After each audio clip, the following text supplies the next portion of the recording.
يعني احنا قلنا ان احنا هنجيب مدربين من بره تاني ولا هنجيب تاني؟ خلاص مفيش بقى خلاص. يعني فالمدربين يعني احنا ليه ما عندناش ثقة في يعني في المدربين المصريين يعني.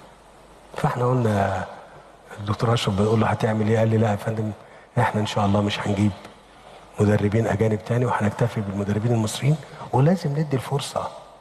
النتيجة واحدة.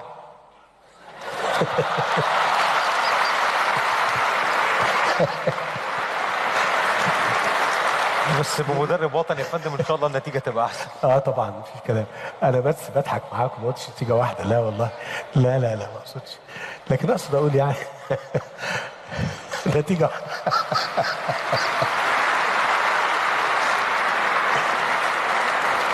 شوفوا الجديه في اي موضوع والتجرد في اي موضوع وعدم المجامله في اي موضوع والانتقاء في اي موضوع ينجح في اي شغله، في اي شغل.